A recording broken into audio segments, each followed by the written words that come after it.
Bonjour à tous, fond vert anglais pour cette nouvelle vidéo, destinée à vous présenter l'achat de maquettes de cet été, réalisé à la boutique de maquettes et de miniatures Le Drakkar à Sainte-Père-l'Église. Il n'y a pas de pub, hein, c'est de soutien de nos commerçants. Donc premier craquage, la boîte Tamiya British BSA M20 Motorcycle with Military Police Set. Donc c'est une boîte dont j'avais dû voir passer la parution sur internet. Bon. Puis j'avais oublié, je suis tombé dessus, vraiment la bonne surprise. Je crois qu'il venait de la recevoir. Donc comme j'ai fait mon coming out récemment sur ma passion pour la Britannique de la Seconde Guerre mondiale avec ma série Never Surrender, vous ne serez pas surpris. Donc des motocyclistes anglais de la Seconde Guerre mondiale. Hein, D'ailleurs, voilà, je ferai bientôt une vidéo sur le thème du motocycliste anglais de la Seconde Guerre mondiale. Là, vous voyez, il y a le casque anglais, je crois, marque 2 hein, de motocycliste. Donc au niveau motocycliste Seconde Guerre mondiale, j'avais acquis il y a déjà pas mal de temps la boîte SMA, Small Model Accessories, donc avec un motocycliste moto anglaise, mais c'était le Triumph, la marque Triumph. Voilà. Et là, on avait une maquette résine, photo découpe et white metal, que je n'ai pas encore monté. Il y aura du plaisir, hein, plaisir avec les guillemets pour monter ça, parce que c'est pas toujours forcément facile, ce type de matière. Donc là, on a une boîte de matière plastique. Hein, la moto, finalement, ça se monte en très peu de pièces, en un tournement. Et on a deux figurines avec des bras alternatifs pour la deuxième figurine. Donc bonne pioche au niveau maquette.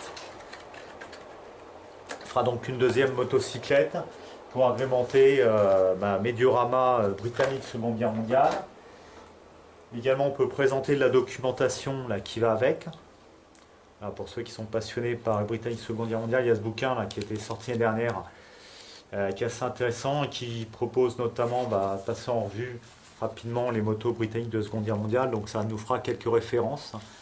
Là c'est la BSA M20 là, donc, reproduite par Tamiya, et on a la Triumph qui doit être ici.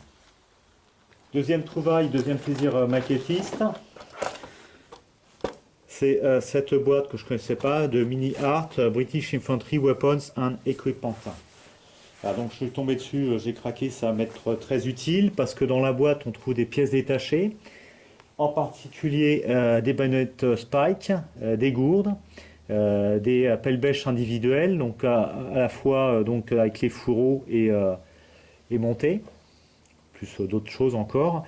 Ça permet d'améliorer l'équipement de figurines britanniques des diverses marques, donc Masterbox, dont j'avais parlé dans une vidéo auquel il manquait les baïonnettes Spike et les gourdes. Voilà, on pourra compléter donc certaines figurines anglaises. On a des casques qui sont assez intéressants. On fait un zoom parce qu'il y a le filet là qui est assez bien gravé. Et dans l'intérieur des casques, si on regarde, on a en fait l'intérieur des casques est gravé. Bon, pas complet, donc la jugulaire. Et donc c'est pas mal, hein, là, à l'intérieur des casques, donc la coiffe du casque. Voilà, si je fais un gros plan. Qui est fourni, donc ça permet de mettre le casque à terre, on voit l'intérieur de la coiffe, c'est vraiment pas mal. Hein. C'est pas mal. Un seul truc, ces pièces-là, représentées ici, disponible en pas mal d'exemplaires. Je ne sais pas ce que c'est, je ne sais pas ce que Masterbox a voulu représenter. Donc je collectionne un peu le Britannique Seconde Guerre mondiale. J'essaye d'avoir pas mal de bouquins dessus pour me documenter. Je ne sais pas à quoi correspond cette pièce. Donc ça va être l'énigme ou poisson d'avril Masterbox. Ah, parfois il y a des choses qui nous dépassent. Troisième boîte sur laquelle j'ai craqué donc en allant à la boutique de maquettes Le Drakkar. C'est cette boîte, donc French Infantry 1916, donc des soldats français de la Première Guerre mondiale, cascadrian, de la marque ISEM. Donc j'avais déjà fait une vidéo là sur les figurines de la marque ISEM, parce que je trouve que c'est un rapport qualité-prix particulièrement intéressant. Et donc la boîte, toujours, il faut juste ouvrir. à la boîte coffret luxueux, un écrin. Et ben en fait, cette référence assez récente nous confirme notre opinion sur la qualité des figurines ICM. Donc par exemple, si on montre le détail là, la tête, la figurine, avec la moustache, expression du visage, c'est vrai, c'est pas mal. C'est pas mal. Là, c'est super, c'est l'expression du visage qui crie là. Qui crie avec la moustache, c'est super bien fait. Également, on a une grappe générique d'équipement. Hormis là, il y a une baïonnette Lebel là, qui est mal gravée, là, qui est cassée, là, le bout. Une Rosalie. Bon, il y a suffisamment de Rosalie, elle est complète tout dans le fourreau, c'est pas dramatique. Donc les fusils Lebel aussi qui sont vraiment bien gravés. Les cascadrians. Et on a du rab intéressant. Le Chauchat aussi. Dans cette boîte générique, on a voilà, ici un moulin à café quoi, d'une seule pièce. Super truc quoi, le moulin à café dans la grappe générique d'accessoires, donc ça sera utile pour plein de dioramas. Donc merci SEM de traiter les thèmes des soldats français 1916 et puis grande réjouissance maquettiste. Voilà. Et dernier craquage pour ma visite au Drakkar, boutique de maquettes à Sainte-Marie-Église. Et lors de ce premier passage, la boutique de maquettes, j'avais repéré d'autres boîtes afin de me réserver encore des passages à la boutique lors du séjour. Donc depuis que je suis gosse, j'étais assez fanat de cette série, les tuniques bleues. Et il se trouve que notre marque Masterbox, depuis quelques années, nous propose maintenant des figurines guerre de sécession.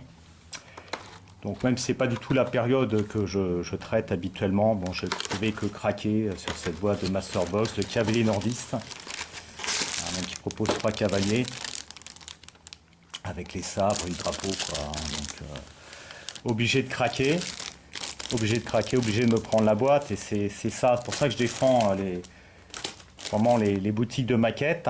C'est qu'en voyant la maquette en vrai. Que la passion renaît, que des nouvelles passions naissent, qu'on ait des nouvelles envies de maquettes. Parce que moi, je trouve que voir commander une maquette sur un site, c'est pas très gai. Quand on est dans la réalité, on voit les maquettes, les boîtes, on se pose des questions, je la prends, je la prends pas. C'est pas l'époque que je pratique habituellement, mais en même temps, j'en ai envie. Donc j'ai fait un deuxième passage à la boutique, je me suis pris ça et je me suis réservé cette petite coup de cœur, ce petit coup de cœur. Bon, vous avez pu voir que le dernier diorama que j'ai réalisé, c'est un diorama 14-18, premier diorama 14-18, donc sur la bataille de la Somme. Vous avez pu voir que j'ai fait aussi plusieurs vidéos sur des visites de champs de bataille de la Somme. Donc ça m'a amené à traduire ça en maquette. Et puis donc je suis passé une troisième fois lors de mon petit séjour en Normandie à la boutique Le Drakkar à Sainte-Mère-Église. Sur la route du retour, j'ai fait un arrêt quand même d'une heure et demie, parce qu'il faut prendre son temps. Il y a tellement de choses à voir, de boîtes à voir, et se poser des questions et vivre sa passion dans le réel avec des coups de cœur. Donc je me suis pris évidemment une autre boîte 14-18. Bon, j'avais pris les soldats français, donc une autre boîte, ICM encore. ICM, donc British Infantry in Gas Mask 1917. Voilà, là c'est des vrais masques qui sont efficaces, c'est pas des bouts de papier ou des bouts de tissu. Là on est dans le sérieux. Donc je me suis dit l'avantage, bon, hormis évidemment le côté historique, qui n'a pas le côté terrifiant d'usage des gaz de combat en 14-18. Côté maquette, c'est plus simple sans doute de peindre des figurines avec masque à gaz, comme ça on n'a pas à peindre les détails du visage. Mais bon voilà, c'est le côté évocateur qui est super, quoi, parce que la maquette sert aussi à l'histoire, enfin à mon sens. Moi, chacun fait ce qu'il veut, mais moi j'essaie d'être assez fidèle à l'histoire dans mes réalisations de maquettes. Voilà, donc je vous montre encore en fait c'est des grappes génériques, là, ça sera comme mieux pour les reflets. En fait, Thyssen a utilisé une boîte de soldats 1914 avec les casquettes des deux guerres. Voilà, elle nous a fourni une deuxième version à partir de cette boîte, donc deuxième version équipée avec les masques à gaz. Alors là on voit les casques et là c'est cette partie là sans les reflets, cette partie là avec les masques à gaz. Ah, donc encore une boîte, bon la gravure est bien, les poses sont bien, l'équipement est ok. Pour compléter un triptyque de diorama, bataille de la Somme.